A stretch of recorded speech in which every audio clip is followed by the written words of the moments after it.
ನಮಸ್ಕಾರ ವಿದ್ಯಾರ್ಥಿಗಳೇ. ಇಂದಿನ ಅವಧಿಯಲ್ಲಿ ನಾವು ಭಾರತದ ಪಕ್ಷ ಪದ್ಧತಿಯ ಸ್ವರೂಪದ ಬಗ್ಗೆ ತಿಳ್ಕೊಳ್ಳೋಣ. ಅಂದರೆ ಭಾರತ ದೇಶದ ಪಕ್ಷ ಪದ್ಧತಿ ಬಗ್ಗೆ ತಿಳ್ಕೊಳ್ಬೇಕಾದ್ರೆ ಭಾರತ ದೇಶದ ಪಕ್ಷ ಪದ್ಧತಿಯ ಲಕ್ಷಣಗಳು ಏನದಾವು, ಭಾರತದಲ್ಲಿ ಪಕ್ಷ ಪದ್ಧತಿಯ ಸ್ವರೂಪಗಳೇನದಾವು, ಅವುಗಳನ್ನು ನಾವು ತಿಳ್ಕೊಳ್ಳೋದು ಬಹಳಷ್ಟು ಅನಿವಾರ್ಯವಾಗಿದೆ ಅನ್ನುವಂಥ ಸಂಗತಿಯನ್ನು ನಾವು ಕಾಣ್ತಾ ಇದ್ದೀವಿ. ಇಲ್ಲಿ ಮುಖ್ಯವಾಗಿ ನಿಮ್ಮ ಪಠ್ಯಕ್ರಮದಲ್ಲಿ 12 ಪ್ರಮುಖ ಲಕ್ಷಣಗಳ ಬಗ್ಗೆ ಮಾಹಿತಿ ಅದ. ಅದರಲ್ಲಿ ಇಂದಿನ ಅವಧಿಯಲ್ಲಿ ನಾನು ಕೇವಲ 6 ಲಕ್ಷಣಗಳ ಬಗ್ಗೆ ಸವಿಸ್ತಾರವಾದಂಥ ಮಾಹಿತಿಯನ್ನು ನಿಮ್ಗೆ ಕೊಡ್ತೀನಿ. In this class we discuss about the nature of Indian party system. The first one is extra constitutional growth. Bharat ದೇಶದಲ್ಲಿರುವಂಥ ರಾಜಕೀಯ ಪಕ್ಷಗಳು ಸಂವಿಧಾನೇತರ ಬೆಳವಣಿಗೆಯಾಗಿವೆ. ಇದು ಫಸ್ಟ್ ಪಾಯಿಂಟ್. ಸಂವಿಧಾನೇತರ ಬೆಳವಣಿಗೆ ಅಂತಂದ್ರೆ ಸಂವಿಧಾನವನ್ನು ಹೊರತುಪಡಿಸಿ ಬೆಳವಣಿಗೆಯಾದಂತಹ ವ್ಯವಸ್ಥೆ ರಾಜಕೀಯ ಪಕ್ಷಗಳು ಅನ್ನುವಂಥ ವಿಚಾರವನ್ನು ನಾವು ಗಮನದಲ್ಲಿಟ್ಕೊಳ್ಬೇಕು. ಅಂದರೆ ಸ್ಪಷ್ಟವಾಗಿ ಹೇಳೋದಾದರೆ ಭಾರತದ ಸಂವಿಧಾನದ ಯಾವುದೇ ವಿಧಿಯಲ್ಲಿಯೂ ಕೂಡ ರಾಜಕೀಯ ಪಕ್ಷಗಳ ಬಗ್ಗೆ ಉಲ್ಲೇಖ ಇಲ್ಲ. ಯಾವುದೇ ವಿಧಿಗಳಲ್ಲಿಯೂ ಕೂಡ ಭಾರತದಲ್ಲಿ ಬಹುಪಕ್ಷ ಪದ್ಧತಿ ಇರಬೇಕು, ಪಕ್ಷಗಳು ಇದ್ದರೆ ಯಾವ ರೀತಿ ಪಕ್ಷಗಳಿರಬೇಕು, ಪಕ್ಷದ ಲಕ್ಷಣಗಳೇನು, ಈ ಎಲ್ಲ ಅಂಶಗಳ ಬಗ್ಗೆ ಭಾರತದ ಸಂವಿಧಾನದ ಯಾವುದೇ ವಿಧಿ ವಿವರಣೆಯನ್ನು ನೀಡುವುದಿಲ್ಲ. ಹೀಗಾಗಿ ಭಾರತದಲ್ಲಿರುವಂಥ ರಾಜಕೀಯ ಪಕ್ಷಗಳು ಸಂವಿಧಾನೇತರ ಬೆಳವಣಿಗೆಗಳು ಅಂತೇಳಿ ನಾವು ಸ್ಪಷ್ಟವಾಗಿ ಹೇಳ್ಬೋದು. ಅಂದರೆ ಸಂವಿಧಾನವನ್ನು ಹೊರತುಪಡಿಸಿ ಬೆಳವಣಿಗೆಯಾದಂತಹ ವ್ಯವಸ್ಥೆ ರಾಜಕೀಯ ಪಕ್ಷಗಳು ಅನ್ನೋದನ್ನು ನಾವು ಗಮನದಲ್ಲಿ ಇಟ್ಕೊಳ್ಬೇಕು. ಯಾಕಂದರೆ ಭಾರತದ ಸಂವಿಧಾನದ ಯಾವುದೇ ವಿಧಿಯೂ ಕೂಡ ಭಾರತ ದೇಶದ ಪಕ್ಷ ಪದ್ಧತಿ ಹೀಗಿರಬೇಕು, ಪಕ್ಷಗಳ ಲಕ್ಷಣಗಳು ಹೀಗಿರಬೇಕು, ಪಕ್ಷಗಳ ತತ್ವ ಸಿದ್ಧಾಂತಗಳು ಹೀಗಿರಬೇಕು ಅಂತೇಳಿ ಯಾವುದೇ ವಿಧಿ ವಿವರಣೆ ನೀಡೋದಿಲ್ಲ. ಹೌದಾ? ಹೀಗಾಗಿ ಇವುಗಳನ್ನು ನಾವು ಸಂವಿಧಾನೇತರ ಬೆಳವಣಿಗೆಗಳು ಅಂತೇಳಿ ಕರಿತೀವಿ. ಆದರೂ ಕೂಡ ಇತರ ಜಾಡನ್ನು ನಾವು ಸಂವಿಧಾನದ ಒಂದು ವಿಧಿಯಲ್ಲಿ ಕಾಣ್ಬೋದು. ಏನು ಅಂತಂದರೆ ಭಾರತದ ಸಂವಿಧಾನದ 3ನೇ ಭಾಗದಲ್ಲಿ ಮೂಲಭೂತ ಹಕ್ಕುಗಳು ಅಂತೇಳಿ ಅದಾವೆ. Fundamental rights are there in third part of Indian constitution. ಅಲ್ಲಿ 3ನೇ ಭಾಗದಲ್ಲಿ 12ನೇ ವಿಧಿಯಿಂದ 36ನೇ ವಿಧಿಯವರೆಗೆ ಭಾರತೀಯರಿಗೆ ಇರುವಂಥ ಮೂಲಭೂತ ಹಕ್ಕುಗಳ ಬಗ್ಗೆ ಮಾಹಿತಿ ಅದು. ಅದರಲ್ಲಿ ಸ್ವಾತಂತ್ರ್ಯದ ಹಕ್ಕು ಕೂಡ ಒಂದು. ಅಂದರೆ ಸ್ವಾತಂತ್ರ್ಯದ ಹಕ್ಕು ಇದರಲ್ಲಿ ಈ ಹಕ್ಕಿನ ಅಧೀನದಲ್ಲಿ, ಅಂದರೆ 19ನೇ ವಿಧಿ ಅಧೀನದಲ್ಲಿ ಅನೇಕ ಸ್ವಾತಂತ್ರ್ಯಗಳು ಪ್ರಜೆಗಳಿಗೆ ದಯಪಾಲಿಸಿದೆ. ಅಂದರೆ ಇಲ್ಲಿ ಮುಖ್ಯವಾಗಿ ವಾಕ್ ಸ್ವಾತಂತ್ರ್ಯ ಆಗಿರ್ಬೋದು, ಇಡೀ ಭಾರತದ ದೇಶದಾದ್ಯಂತ ಸಂಚಾರ ಮಾಡುವಂಥ ಸ್ವಾತಂತ್ರ್ಯ ಆಗಿರ್ಬೋದು, ವಾಸ ಮಾಡುವಂಥ ಸ್ವಾತಂತ್ರ್ಯ ಆಗಿರಬಹುದು, ಸಂಘ ಸಂಸ್ಥೆಗಳನ್ನು ಸ್ಥಾಪನೆ ಮಾಡಿಕೊಳ್ಳುವಂಥ ಸ್ವಾತಂತ್ರ್ಯ ಆಗಿರಬಹುದು, ಈ ರೀತಿ ಸ್ವಾತಂತ್ರ್ಯಗಳು ಬರ್ತವೆ. ಅದರಲ್ಲಿ ಸಂಘ ಸಂಸ್ಥೆಗಳನ್ನು ಸ್ಥಾಪನೆ ಮಾಡಿಕೊಳ್ಳುವಂಥ ಸ್ವಾತಂತ್ರ್ಯ ಏನದಲ್ಲ, ಅದರ ಆಧಾರದ ಮುಖಾಂತರವಾಗಿ ಭಾರತ ದೇಶದಲ್ಲಿ ರಾಜಕೀಯ ಪಕ್ಷಗಳು ಉಗಮವಾಗ್ತಾ ಇವೆ ಅನ್ನುವಂಥ ವಿಚಾರವನ್ನು ನಾವು ಗಮನದಲ್ಲಿ ಇಟ್ಕೊಳ್ಬೇಕು. ಅಂದರೆ 19ನೇ ವಿಧಿಯ ಅಧೀನದಲ್ಲಿ ಬರುವಂಥ ಅನೇಕ ಸ್ವಾತಂತ್ರ್ಯಗಳಲ್ಲಿ ವಾಕ್ ಸ್ವಾತಂತ್ರ್ಯ ಮತ್ತು ಸಂಘ ಸಂಸ್ಥೆಗಳನ್ನು ಸ್ಥಾಪನೆ ಮಾಡಿಕೊಳ್ಳುವಂಥ ಒಂದು ಸ್ವಾತಂತ್ರ್ಯ ಏನಿದೆ ಅಲ್ಲ, ಇದರ ಆಧಾರದ ಮುಖಾಂತರವಾಗಿ ಭಾರತ ದೇಶದಲ್ಲಿ ರಾಜಕೀಯ ಪಕ್ಷಗಳು ಉಗಮವಾಗ್ತಾ ಇವೆ ಅನ್ನುವಂಥ ಅಂಶವನ್ನು ನಾವು ಗಮನದಲ್ಲಿ ಇಟ್ಕೊಳ್ಬೇಕು. ಹೀಗಾಗಿ ಭಾರತದ ಸಂವಿಧಾನದಲ್ಲಿ ರಾಜಕೀಯ ಪಕ್ಷಗಳ ಬಗ್ಗೆ ಎಲ್ಲಿಯೂ ಕೂಡ ಉಲ್ಲೇಖ ಇಲ್ಲದ ಕಾರಣಕ್ಕಾಗಿ ರಾಜಕೀಯ ಪಕ್ಷಗಳು ಇವು ಭಾರತ ದೇಶದಲ್ಲಿ ಸಂವಿಧಾನೇತರ ಬೆಳವಣಿಗೆಯನ್ನು ಹೊಂದಿವೆ ಅನ್ನುವಂಥ ಅಂಶವನ್ನು ನಾವು ಕಾಣ್ತೇವೆ. So our Indian political parties R extra growth of constitution, extra constitutional growth. In the Indian constitution there is no mention to the political parties, regarding to the political parties. ರಾಜಕೀಯ ಪಕ್ಷಗಳ ಬಗ್ಗೆ ಎಲ್ಲಿಯೂ ಕೂಡ ಸಂವಿಧಾನದಲ್ಲಿ ಉಲ್ಲೇಖವಿಲ್ಲ ಅನ್ನುವಂಥ ವಿಚಾರವನ್ನು ನಾವು ಕಾಣ್ತಾ ಇದ್ದೀವಿ. There is no reference in the constitution of India about how many political parties are to be existence in the country. ಭಾರತ ದೇಶದಲ್ಲಿ ಎಷ್ಟು ರಾಜಕೀಯ ಪಕ್ಷಗಳು ಇರಬೇಕು ಅಂತೇಳಿ ಭಾರತದ ಸಂವಿಧಾನದ ಯಾವುದೇ ವಿಧಿಯೂ ಕೂಡ ಸ್ಪಷ್ಟವಾಗಿ ವಿವರಣೆಯನ್ನು ನೀಡೋದಿಲ್ಲ. But according to the article number 19th of the constitution, all citizens can have a freedom to forms associations or unions. ಅಂದ್ರೆ 19ನೇ ವಿಧಿಯಲ್ಲಿ ಬರುವ ಸ್ವಾತಂತ್ರ್ಯಗಳಲ್ಲಿ ಒಂದು ಸ್ವಾತಂತ್ರ್ಯ ಏನು ಹೇಳ್ತಂದ್ರೆ ಭಾರತ ದೇಶದಲ್ಲಿರುವಂತಹ ಪ್ರಜೆಗಳಿಗೆ ತಮ್ಮದೇ ಆದಂತಹ ಸಂಘ ಸಂಸ್ಥೆಗಳನ್ನು ಸ್ಥಾಪನೆ ಮಾಡಿಕೊಳ್ಳುವಂಥ ಒಂದು ಅವಕಾಶವಿದೆ ಅಂತ ಏನಿದೆಯಲ್ಲ, ಅದರ ಆಧಾರದ ಮುಖಾಂತರವಾಗಿ ರಾಜಕೀಯ ಪಕ್ಷಗಳು ತಲೆ ಎತ್ತಿದವು ಅನ್ನುವಂಥ ವಿಚಾರವನ್ನು ನಾವು ಕಾಣ್ತಾ ಇದ್ದೀವಿ. Political parties established on the basis of this liberty. 19ನೇ ವಿಧಿಯಲ್ಲಿ ದಯಪಾಲಿಸಿದಂಥ ಈ ಸ್ವಾತಂತ್ರ್ಯದ ಆಧಾರದ ಮುಖಾಂತರವಾಗಿ ಭಾರತ ದೇಶದಲ್ಲಿ ರಾಜಕೀಯ ಪಕ್ಷಗಳು ಹುಟ್ಟಿಕೊಂಡಿವೆ ಅನ್ನುವಂಥ ವಿಚಾರವನ್ನು ನಾವು ಕಾಣ್ತಾ ಇದ್ದೀವಿ. Hence political parties have no constitutional base. Bharat ದೇಶದಲ್ಲಿರುವಂಥ ರಾಜಕೀಯ ಪಕ್ಷಗಳಿಗೆ ಭಾರತದ ಸಂವಿಧಾನದ ಆಧಾರ ಇಲ್ಲ, ಬೇಸ್ ಇಲ್ಲ ಅನ್ನುವಂಥ ವಿಚಾರವನ್ನು ನಾವು ಕಾಣ್ತೇವೆ.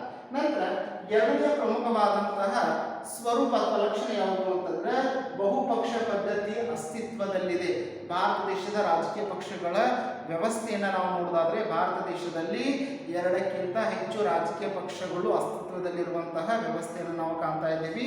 ಈಗಾಗಲೇ ನಾನು ಹಿಂದಿನ ಅವಧಿಯಲ್ಲಿ ಹೇಳಿದ್ದೆ, ಜಾಗತಿಕ ಮಟ್ಟದಲ್ಲಿ there are 3 types of party system. One is single party system, second one is dual party system, third one is multi-party system. But India had a multi-party system. In our country, there are so many political parties are existence as present.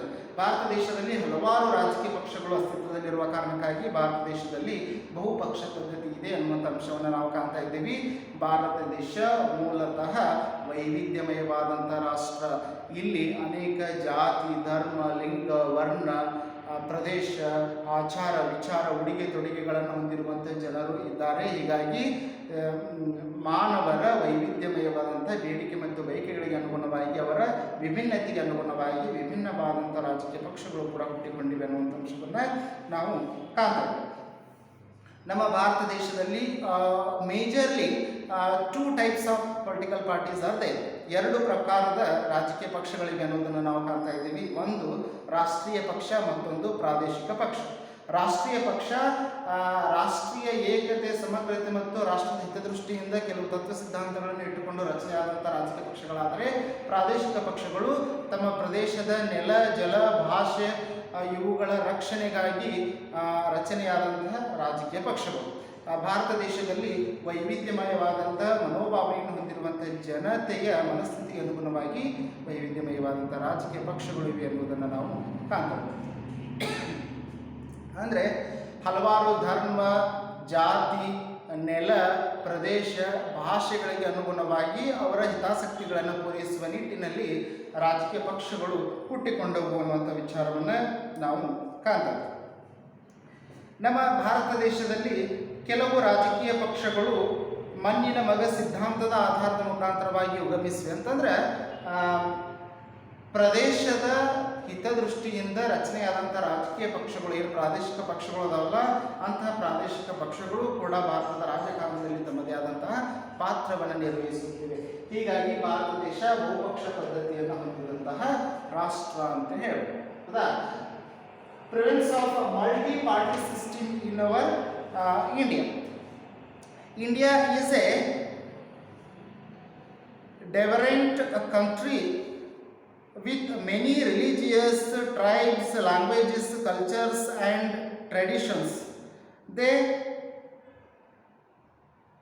The heterogeneity leads to the emerging of many political parties protect their interest in the mainstream of the country. Bharat ದೇಶದಲ್ಲಿ ಹಲವಾರು ರಾಜಕೀಯ ಪಕ್ಷಗಳು ಹುಟ್ಟಿಕೊಳ್ಳಲು ಮುಖ್ಯ ಕಾರಣ ಏನು ಅಂತಂದರೆ ಭಾರತ ದೇಶದಲ್ಲಿರುವಂತಹ ವೈವಿಧ್ಯಮಯವಾದಂತಹ ಅಂಶಗಳು. ಭಾರತ ದೇಶ ವೈವಿಧ್ಯತೆಯಲ್ಲಿ ಏಕತೆಯನ್ನು ಸಾಧಿಸಿದಂಥ ರಾಷ್ಟ್ರ. ಹೀಗಾಗಿ ಭಾರತೀಯರ ಮನಸ್ಥಿತಿಗೆ ಅನುಗುಣವಾಗಿ ವೈವಿಧ್ಯಮಯವಾದಂಥ ರಾಜಕೀಯ ಪಕ್ಷಗಳು ಭಾರತ ದೇಶದಲ್ಲಿ ಅಸ್ತಿತ್ವದಲ್ಲಿವೆ ಎನ್ನುವುದನ್ನು ನಾವು ಕಾಣ್ತಾ ಇದ್ದೀವಿ. ನೋಡಿರಿ, ಭಾರತ ದೇಶದಲ್ಲಿ ರಾಷ್ಟ್ರೀಯ ಪಕ್ಷಗಳು ಅಷ್ಟೇ ಅಲ್ಲದೆ ಪ್ರಾದೇಶಿಕ ಪಕ್ಷಗಳು ಕೂಡ ಕಾರ್ಯವನ್ನು ನಿರ್ವಹಿಸ್ತವೆ. ಹೌದಾ?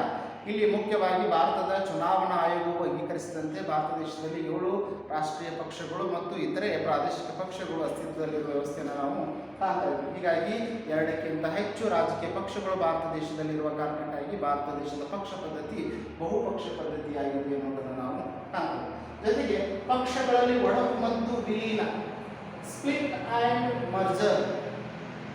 ನಮ್ಮ ಭಾರತ ದೇಶದ ರಾಜಕೀಯ ಪಕ್ಷದ ಒಂದು ಪ್ರಮುಖವಾದಂತಹ ಫೀಚರ್ ಯಾವುದು, ಲಕ್ಷಣ ಯಾವುದು ಅಂತಂದ್ರೆ ಕೆಲವು ಸಂದರ್ಭಗಳಲ್ಲಿ ರಾಜಕೀಯ ಪಕ್ಷಗಳಲ್ಲಿ ಒಡಕು ಉಂಟಾಗುತ್ತದೆ, ಇನ್ನು ಕೆಲವು ಸಂದರ್ಭಗಳಲ್ಲಿ ಒಡಕಾದಂತಹ ವ್ಯವಸ್ಥೆ ಮತ್ತೆ ವಿಲೀನವಾಗುವಂಥ ಒಂದು ವ್ಯವಸ್ಥೆಯನ್ನು ನಾವು ಕಾಣ್ತೇವೆ. ಅಂದರೆ ಪಕ್ಷದಲ್ಲಿರುವಂತಹ ರಾಜಕೀಯ ನಾಯಕರ ವರ್ಚಸ್ಸಿಗೆ ಧಕ್ಕೆ ಉಂಟಾದಾಗ ಅಥವಾ ಹೈಕಮಾಂಡ್ ಅವರಿಗೆ ಸಿಗಬೇಕಾದಂತಹ ಹುದ್ದೆಯನ್ನು ನೀಡದೇ ಇದ್ದಾಗ ಅಥವಾ ಅವರನ್ನು ಸಂಪೂರ್ಣವಾಗಿ ಕಡೆಗಣಿಸಿದಾಗ ಅಂಥ ಸಂದರ್ಭದಲ್ಲಿ ಗುಂಪುಗಾರಿಕೆ ಮಾಡಿಕೊಂಡು ರಾಜಕೀಯ ನಾಯಕರು ಪಕ್ಷವನ್ನು ಬಿಟ್ಟು ಬೇರೊಂದು ಪಕ್ಷವನ್ನು ಕಟ್ಟಿಕೊಳ್ಳುವಂಥ ಒಂದು ವ್ಯವಸ್ಥೆ ನಿರ್ಮಾಣ ಆಗ್ತಾ ಇದೆ.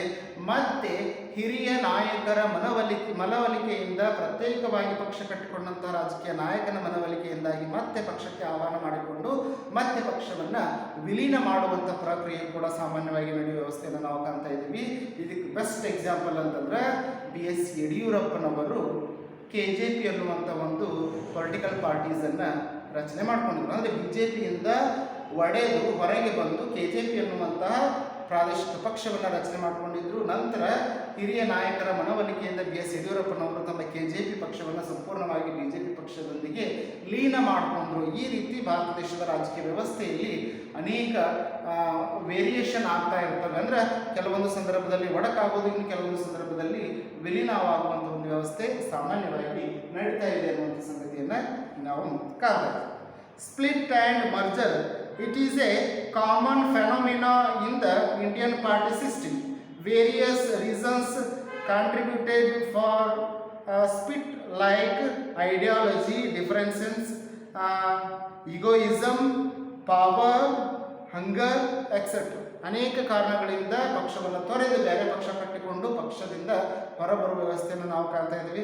ನಂತರ ರಾಜಕೀಯ ನಾಯಕರ ಮನವೊಲಿಕೆಯಿಂದಾಗಿ ಮತ್ತೆ ಆ ಪಕ್ಷವನ್ನು ಮೂಲ ಪಕ್ಷಕ್ಕೆ ವಿಲೀನ ಮಾಡಿಕೊಳ್ಳುವಂಥ ಒಂದು ವ್ಯವಸ್ಥೆ ಸಾಮಾನ್ಯವಾಗಿ ನಡೀತಾ ಇರುತ್ತೆ ಭಾರತದ ರಾಜಕೀಯ ವ್ಯವಸ್ಥೆಯಲ್ಲಿ ಅನ್ನುವಂಥ ಸಂಗತಿಯನ್ನು ನಾವು ಕಾಣ್ತೀವಿ. ಜೊತೆಗೆ ಮತ್ತೊಂದು ಪ್ರಮುಖವಾದಂತಹ ಲಕ್ಷಣ ಏನು ಅಂತಂದ್ರೆ ಏಕಪಕ್ಷ ಪ್ರಾಬಲ್ಯದ ಕ್ಷೀಣತೆ ಆಗ್ತಾ ಇದೆ. ಅಂದ್ರೆ decline to the single party system in our India. ಯಾಕಂದ್ರೆ ಭಾರತ ದೇಶದಲ್ಲಿ ಸ್ವತಂತ್ರ ಬಂದ ನಂತರದ ಅವಧಿಯಲ್ಲಿ 1951 ಮತ್ತು 52 ಸಂದರ್ಭದ ಸಾರ್ವತ್ರಿಕ ಚುನಾವಣೆಯಿಂದ ಹಿಡಿದು 1977 ಚುನಾವಣೆಯವರೆಗೂ ಕೂಡ ಕಾಂಗ್ರೆಸ್ ಪಕ್ಷ ತನ್ನ ಪ್ರಾಬಲ್ಯವನ್ನು ಉಳಿಸಿಕೊಂಡು ಬಂದಿತ್ತು. ಕಾಂಗ್ರೆಸ್ ಪಕ್ಷ ಕೇಂದ್ರ ಮತ್ತು ರಾಜ್ಯಗಳಲ್ಲಿ ತನ್ನ ಸರ್ಕಾರವನ್ನು ರಚನೆ ಮಾಡುವಷ್ಟು ಪಾಪ್ಯುಲಾರಿಟಿಯನ್ನು ಗಳಿಸಿತ್ತು. ಆದರೆ ಕ್ರಮೇಣವಾಗಿ 1977 ಸಂದರ್ಭದಲ್ಲಿ ಕಾಂಗ್ರೆಸ್ ಪಕ್ಷ ತನ್ನ ಪ್ರಾಬಲ್ಯವನ್ನು ಕಳೆದುಕೊಂಡು ಕಾಂಗ್ರೆಸ್ಸೇತರ ಸಮ್ಮಿಶ್ರ ಸರ್ಕಾರ ಅಸ್ತಿತ್ವಕ್ಕೆ ಬಂತು 1977 ಅನ್ನುವಂಥ ವಿಚಾರವನ್ನು ನಾವು ಕಾಣ್ತಾ ಇದ್ದೀವಿ.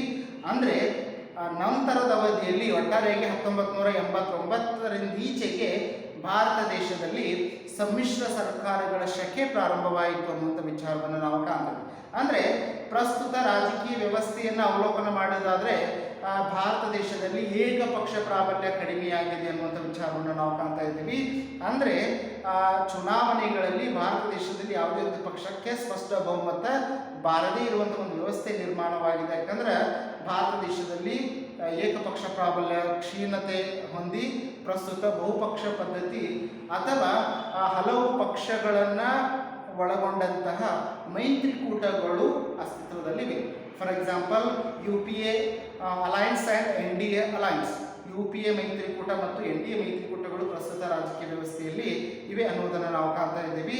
ಕೇಂದ್ರದಲ್ಲಿ BJP ಸರ್ಕಾರ ಇಲ್ಲ, ಬದಲಾಗಿ NDA ಮೈತ್ರಿಕೂಟದ ಸರ್ಕಾರವಿದೆ ಎನ್ನುವುದನ್ನು ರಾಜ್ಯಶಾಸ್ತ್ರದ ವಿದ್ಯಾರ್ಥಿಗಳು ಗಮನದಲ್ಲಿಟ್ಕೊಳ್ಬೇಕಾದಂತಹ ಸಂಗತಿ ಅನ್ನೋದನ್ನು ನಾವು ಮರೆಯುವಂಥದ್ದು.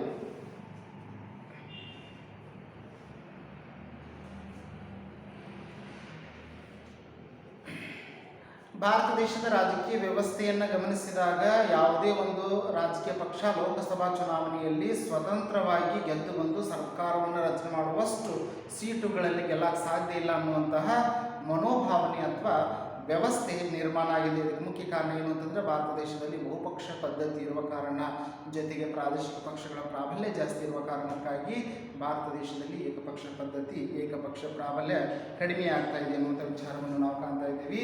ಇದಕ್ಕೆ ಅಪವಾದ ಅನ್ನುವ ರೀತಿಯೊಳಗೆ 2014ರ ಲೋಕಸಭಾ ಚುನಾವಣೆ ಮತ್ತು 2019ರ ಲೋಕಸಭಾ ಚುನಾವಣೆಯಲ್ಲಿ ಬಿಜೆಪಿ ಪಕ್ಷ ಸ್ವತಂತ್ರವಾಗಿ ಸರ್ಕಾರವನ್ನು ರಚನೆ ಮಾಡುವಷ್ಟು ಸ್ಥಾನಗಳಲ್ಲಿ ಜಯಶಾಲಿ ಆದರೂ ಕೂಡ NDA ಚುನಾವಣಾ ಪೂರ್ವ ಮೈತ್ರಿಕೂಟದಲ್ಲಿ ಬಿಜೆಪಿ ಭಾಗ ಇದ್ದ ಕಾರಣಕ್ಕಾಗಿ NDA ಮೈತ್ರಿಕೂಟದಲ್ಲಿಯೇ ಬಿಜೆಪಿ ಮುಂದುವರಿತಾ ಇದೆ ಅನ್ನುವುದನ್ನು ರಾಜ್ಯಶಾಸ್ತ್ರದ ವಿದ್ಯಾರ್ಥಿಗಳು ಬಹಳಷ್ಟು ಗಮನದಲ್ಲಿಟ್ಟುಕೊಳ್ಳಬೇಕಾದಂತಹ ಸಂಗತಿ.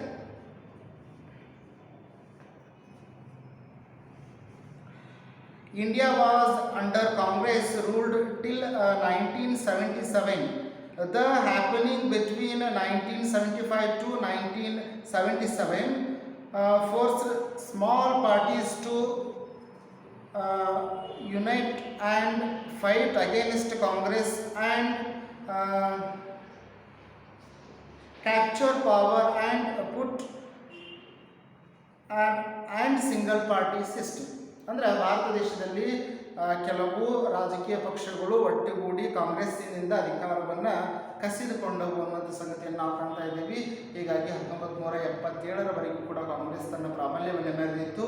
1977ರಿಂದ ಈಚೆಗೆ ಭಾರತ ದೇಶದಲ್ಲಿ ಏಕಪಕ್ಷ ಪ್ರಾಬಲ್ಯ ಕ್ಷೀಣಿಸಿ ಬಹುಪಕ್ಷ ಪದ್ಧತಿ ಅಥವಾ ಬಹುಪಕ್ಷಗಳು ಇರುವಂತಹ ಮೈತ್ರಿಕೂಟದ ಸರ್ಕಾರಗಳು ಅಸ್ತಿತ್ವಕ್ಕೆ ಬರ್ತಾ ಇವೆ ಅನ್ನುವಂಥ ಸಂಗತಿಯನ್ನು ನಾವು ಗಮನದಲ್ಲಿ ಇಟ್ಕೊಳ್ಬೇಕು.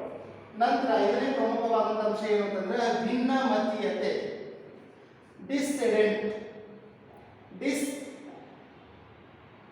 ಅಂದರೆ ಇಲ್ಲಿ ಮುಖ್ಯವಾಗಿ ಭಿನ್ನಮತೀಯತೆ ಅನ್ನೋದು ರಾಜಕೀಯ ಪಕ್ಷಗಳಲ್ಲಿ ಸರ್ವೇ ಸಾಮಾನ್ಯವಾಗಿವೆ ಅನ್ನುವಂಥ ಸಂಗತಿಯನ್ನು ನಾವು ಕಾಣ್ತಾ ಇದ್ದೇವೆ. ಅಂದರೆ ರಾಜಕೀಯ ಪಕ್ಷಗಳಲ್ಲಿರುವಂಥ ರಾಜಕೀಯ ನಾಯಕರಲ್ಲಿ ಅನೇಕ ಭಿನ್ನಾಭಿಪ್ರಾಯಗಳು, ಮನಸ್ತಾಪಗಳು ಉಂಟಾಗ್ತಾ ಇವೆ ಅನ್ನುವಂಥ ವಿಚಾರವನ್ನು ನಾವು ಕಾಣ್ತಾ ಇದ್ದೀವಿ.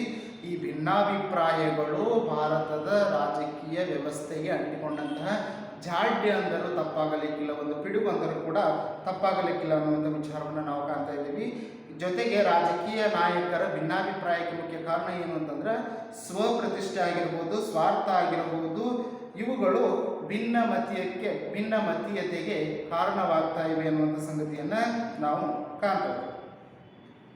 ಈ ಎಲ್ಲ ಭಿನ್ನಮತೀಯತೆಯಿಂದ ಅನೇಕ ರಾಜಕೀಯ ನಾಯಕರ ವರ್ಚಸ್ಸು ಕಡಿಮೆ ಆಗ್ತಾ ಇದೆ. ಅಂದರೆ ಒಂದು ರಾಜಕೀಯ ಪಕ್ಷದಲ್ಲಿಯೇ ನಿರಂತರವಾಗಿ ಸೇವೆ ಮಾಡುತ್ತಾ ಮುಂದುವರೆದರೆ ರಾಜಕೀಯ ಪಕ್ಷ ಆ ವ್ಯಕ್ತಿಗೆ ಉನ್ನತವಾದಂಥ ಸ್ಥಾನಮಾನವನ್ನು ನೀಡಬಹುದು. ಬಟ್ ಸಣ್ಣ ಪುಟ್ಟ ಕಾರಣಗಳಿಗಾಗಿ, ಸ್ವಪ್ರತಿಷ್ಠೆಗಾಗಿ, ಅಧಿಕಾರದ ಆಸೆಗಾಗಿ ಭಿನ್ನಾಭಿಪ್ರಾಯದ ಮುಖಾಂತರವಾಗಿ ಗುಂಪುಗಾರಿಕೆ ಮಾಡ್ತಾ ಇತ್ತು ಅಂತಂದರೆ ಆವಾಗ ಅವರ ರಾಜಕೀಯ ಜೀವನಕ್ಕೆ ಈ ಭಿನ್ನಮತೀಯತೆ ಅನ್ನೋದು ಧಕ್ಕೆ ಉಂಟಾಗುತ್ತದೆ ಅನ್ನುವಂಥ ಸಂಗತಿಯನ್ನು ನಾವು ನೆನಪಿಟ್ಟುಕೊಳ್ಬೇಕು. ಭಾರತದ ರಾಜಕಾರಣಿಗಳಲ್ಲಿ ಸದಾ ಭಿನ್ನಮತೀಯತೆ ಚಟುವಟಿಕೆಗಳು ಇರುವುದನ್ನು ನಾವು ಕಾಣ್ತಾ ಇದ್ದೇವೆ. ಈಗಾಗಲೇ ನಿಮಗೆ ಗೊತ್ತಿರುವ ಹಾಗೆ BJPಯಲ್ಲಿಯೂ ಕೂಡ ಕಾಂಗ್ರೆಸ್ನಲ್ಲಿಯೂ ಕೂಡ ತಮ್ಮ ರಾಜಕೀಯ ನಾಯಕರ ಮಧ್ಯದಲ್ಲಿಯೇ ಹೊಂದಾಣಿಕೆ ಇಲ್ಲದಿರುವ ವ್ಯವಸ್ಥೆಯನ್ನು ನಾವು ಕಾಣ್ತಾ ಇದ್ದೇವೆ. ಅನೇಕ ಸಂದರ್ಭಗಳಲ್ಲಿ ತಮ್ಮ ಪಕ್ಷದ ನಾಯಕನ ವಿರುದ್ಧವಾಗಿಯೇ ಘಂಟಾಘೋಷವಾಗಿ ಟೀಕೆ ಮಾಡುವಂಥ ಒಂದು ವ್ಯವಸ್ಥೆ ಕಾಂಗ್ರೆಸ್ ಪಕ್ಷದಲ್ಲಿ ಇದೆ, BJP ಪಕ್ಷದಲ್ಲಿಯೂ ಕೂಡ ಇದೆ ಅನ್ನುವಂಥ ಸಂಗತಿಯನ್ನು ನಾವು ಕಾಣ್ತಾ ಇದ್ದೇವೆ. ಇಂತಹ ಭಿನ್ನಾಭಿಪ್ರಾಯದಿಂದ ಹಲವಾರು ಸಂದರ್ಭದಲ್ಲಿ ಆಡಳಿತಾರೂಢ ಸರ್ಕಾರ ವಜಾಗೊಂಡು ಅನವಶ್ಯಕವಾಗಿ ಜನರ ಮೇಲೆ ಮತ್ತೆ ಮರುಚುನಾವಣೆಯನ್ನು ಹೇರುವಂತಹ ಅನಿವಾರ್ಯತೆ ಉಂಟಾಗ್ತಾ ಇದೆ ಅನ್ನುವಂಥ ಸಂಗತಿಯನ್ನು ನಾವು ಕಾಣ್ತೇವೆ. ಜೊತೆಗೆ ಮತ್ತೊಂದು ಪ್ರಮುಖವಾದಂತಹ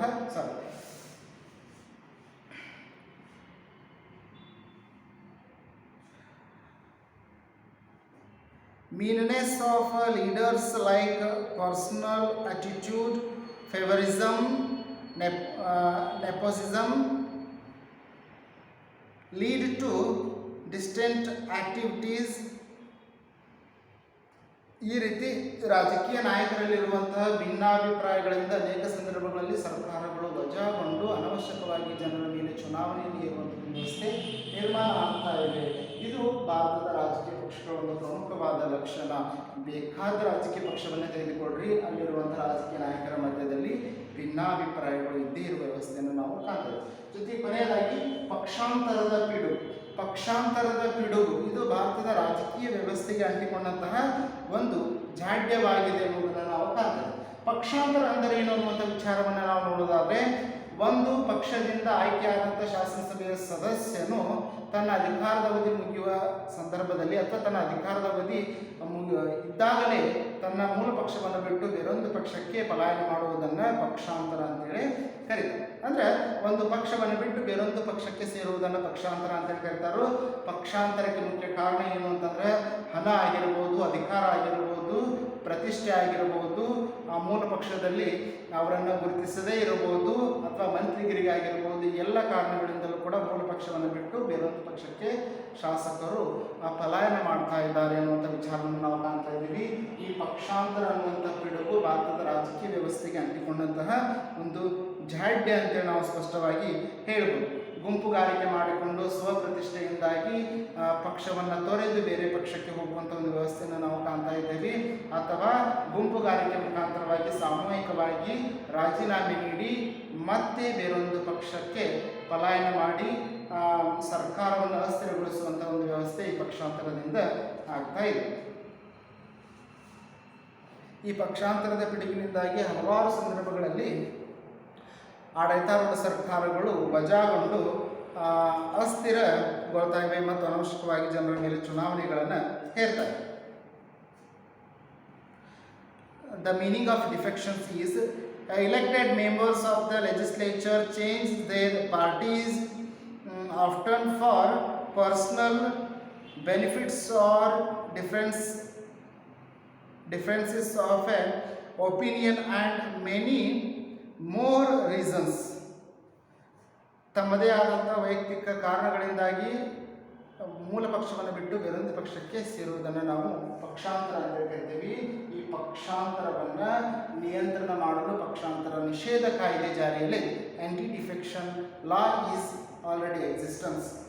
ಆದರೂ ಕೂಡ ಈ ಪಕ್ಷಾಂತರ ನಿಷೇಧ ಕಾಯ್ದೆಗೆ ಒಳಪಡದೆ ಅನೇಕ ತಂತ್ರಗಳನ್ನು ಬಳಕೆ ಮಾಡಿ ಒಂದು ಪಕ್ಷವನ್ನು ಬಿಟ್ಟು ಬೇರೊಂದು ಪಕ್ಷಕ್ಕೆ ಹೋಗುವಂಥ ಒಂದು ವ್ಯವಸ್ಥೆ ಪ್ರಸ್ತುತ ರಾಜಕಾರಣದಲ್ಲಿ ನಿರ್ಮಾಣ ಆಗಿದೆ. ಇಷ್ಟು ಇವತ್ತಿನ ಅವಧಿಯಲ್ಲಿ ನಾವು ಅಭ್ಯಾಸ ಮಾಡಿದಂತಹ ಭಾರತದ ರಾಜಕೀಯ ಪಕ್ಷಗಳ ಪ್ರಮುಖವಾದಂತಹ ಲಕ್ಷಣಗಳು. ಉಳಿದ 6 ಲಕ್ಷಣಗಳನ್ನು ಮುಂದಿನ ಅವಧಿಯಲ್ಲಿ ನಾವು ವಿವರಣೆಯನ್ನು ನೋಡೋಣ. ನಮಸ್ಕಾರ.